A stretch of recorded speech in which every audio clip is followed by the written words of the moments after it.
नमस्कार, आप देख रहे हैं किसान बुलेटिन। मैं हूं आपके साथ प्राची तिवारी। खबरें तो बहुत हैं, लेकिन चलिए पहले नजर डाल लेते हैं खेती किसानी और गांव से जुड़ी आज की कुछ बड़ी हेडलाइंस पर। आवश्यक वस्तु संशोधन बिल में बदलाव से किसान परेशान। सरकार ने कहा बदलाव से होगा किसानों को लाभ। निर्यात पर रोक लगने से नासिक के प्याज किसान में निराशा। बढ़ती कीमतों के कारण सरकार ने लगाई रोक। पीएम किसान सम्मान निधि में लगी सेंध। केंद्र ने राज्यों को दिए निर्देश, सही लोगों तक पहुंचे लाभ। अनाज, दलहन, तिलहन, खाद, तेल, प्याज, आलू को आवश्यक वस्तुओं की श्रेणी से हटाने वाला विधेयक आवश्यक वस्तु संशोधन बिल को संसद के निचले सदन में पारित कर दिया गया है, जिस वजह से किसानों में गुस्से के भाव देखे जा रहे हैं। मध्य प्रदेश के विदिशा में वीरवार को राष्ट्रीय किसान मजदूर संघ द्वारा कानून के विरोध में रैली निकाली जाएगी। राष्ट्रीय किसान मजदूर संघ के नेता राहुल राज का कहना है कि इन वस्तुओं को अब सरकार खरीदे या ना खरीदे, इसकी गारंटी बिल्कुल भी नहीं होगी, जबकि किसानों को न्यूनतम समर्थन मूल्य की गारंटी केवल सरकार खरीद में मिल सकती है। इससे किसानों को लूटा जाएगा। इस विधेयक के पास होने के बाद से मध्य प्रदेश में जो मक्का और मूंग का एक भी दाना सरकारी मंडियों में नहीं खरीदा गया है। आपको बता दें कि आवश्यक वस्तु अधिनियम 1955 को कृषि उपज को जमा करने की अधिकतम सीमा तय करने और कालाबाजारी रोकने के लिए बनाया गया था। इसे हटाने के बाद किसानों को डर है कि इससे कालाबाजारी और बढ़ जाएगी और खाद्यान्न पर उद्योगपतियों का एकाधिकार हो जाएगा। हालांकि इस पर सरकार का कहना है कि देश में खाद्यान्न उत्पादन बहुत अधिक है और कोल्ड स्टोरेज की कमी के चलते ये उत्पाद खराब हो जाते हैं, जिससे किसानों को भारी नुकसान उठाना पड़ता है। इसलिए ये नियम किसानों के लिए फायदेमंद साबित होगा। अगर बनाए गए नियम से किसानों को नुकसान हुआ तो इसे बदला भी जा सकता है।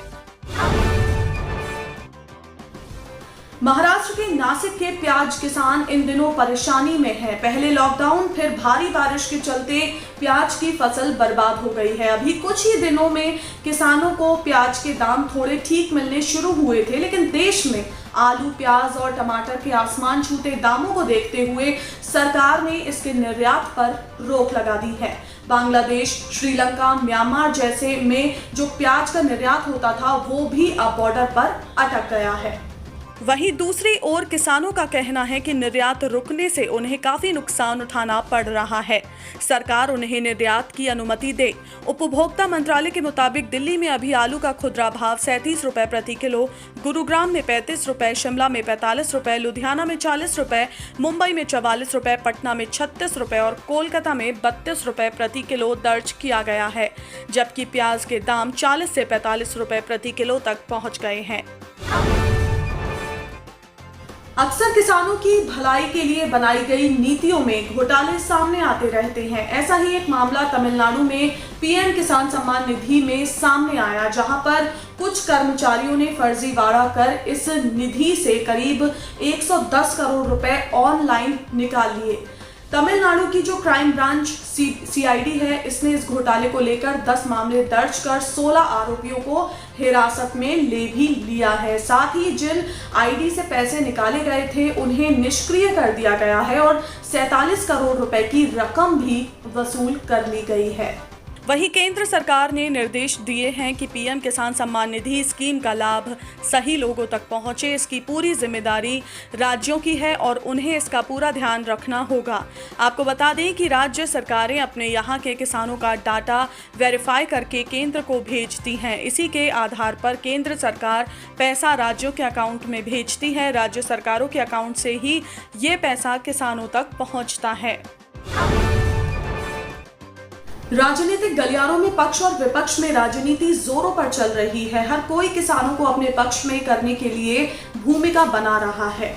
एक तरफ केंद्र सरकार किसानों को दोगुनी आय का भरोसा दे रही है और नई नई योजनाएं बना रही है और किसानों को लाभ पहुंचाने की कोशिश में जुटी है, तो वहीं विपक्ष भी किसानों को अपनी तरफ खींचने के पैतरे अपनाते नजर आ रहा है। केंद्र सरकार द्वारा लाए गए तीनों अध्यादेशों को कांग्रेस नेता राहुल गांधी ने किसानों के हक को मारने वाला और षड्यंत्र बताया है। तो आज के किसान बुलेटिन में फिलहाल इतना ही। आप स्वस्थ रहिए और अपना ध्यान जरूर रखिए। फिलहाल मुझे दीजिए इजाजत। नमस्कार।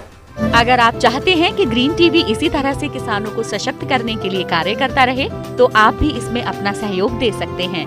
डिस्क्रिप्शन पर जाकर दिए गए लिंक पर क्लिक करें, पेटीएम करें, NEFT और क्रेडिट कार्ड के जरिए भी आप हमें सहयोग दे सकते हैं।